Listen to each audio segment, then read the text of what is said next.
अस्सलाम वालेकुम। हमारा नया साल जो है 2026 शुरू हो चुका है। तो मैंने कहा मैं बच्चों को ये भी बता दूं कि अगला साल जो है वो किस दिन शुरू होगा, यानी अगले साल 1 जनवरी 2027 को दिन क्या होगा। ये मालूम करने का बहुत आसान तरीका है। कुछ लोग जो कैलेंडर की बात करते हैं, कैलेंडर जो होता है वो किसी भी बड़े एग्ज़ाम में अलाउ नहीं होता। आपके जो स्कूल का एग्ज़ाम होता है उसमें अलाउ होता है। कैलकुलेटर, मेरा मोबाइल तो कहीं भी अलाउ नहीं है किसी भी इम्तिहान में, तो वहाँ पर आपको ऐसा सवाल आ सकता है। इसलिए ये चीज़ें मैं बताता हूँ। चलते हैं बोर्ड की जानिब। देखें 1 जनवरी 2026 को जो था वो था थर्सडे। अब हमने मालूम करना है 1 जनवरी 2027 को क्या दिन होगा। इसका बहुत आसान तरीका है। 1 जनवरी 2026 जो है, यहाँ से लेकर 31 दिसंबर तक दिन बनते हैं हमारे पास 365, क्योंकि ये 2026 जो है ये लीप का साल नहीं है। लीप के साल में 366 दिन होते हैं। तो सिंपल इसको 7 पर हमने तकसीम करने, 7 पर तकसीम करने हैं। क्यों करने हैं?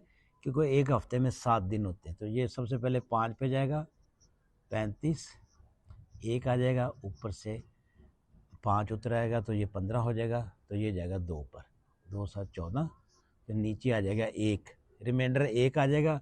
तो थर्सडे के बाद एक दिन हमने जमा कर देना। थर्सडे के बाद क्या होता है जी? फ्राइडे।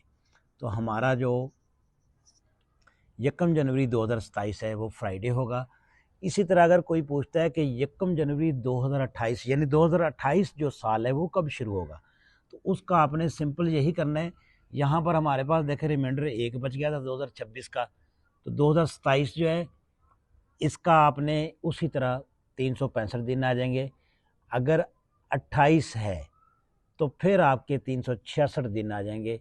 फिर 29 का अगर आपने पता करना है तो बहुत आसानी से कर सकते हैं। अगर कहते हैं तो मैं कर देता हूँ कि 365 देखें, 26 के बाद 27, 28, 28 जो है वो लीप का साल आएगा। लेकिन अगर कोई बंदा कहता है कि हमारे पास जो 2029 है वो किस दिन से स्टार्ट होगा, ये 27 आ गया। 27 के अगर आप दिन निकालते वो 365 बनेंगे। तो फिर इसको 7 पर करेंगे, 7 5 35,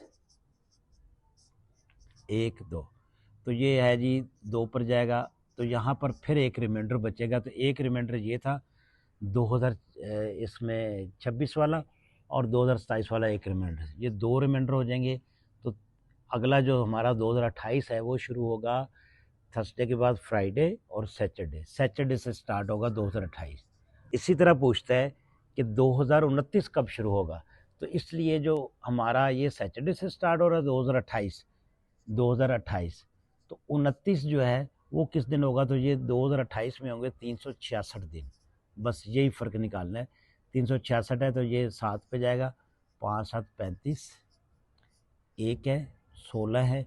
तो 16 में जब 7 पे करेंगे तो 14, 2 रिमाइंडर हो गया सैटरडे के बाद संडे और मंडे। तो 2029 जो है हमारा वो हमारा मंडे से स्टार्ट होगा। ठीक है, ये तरीका होता है इसका। उम्मीद है समझ आ गई होगी।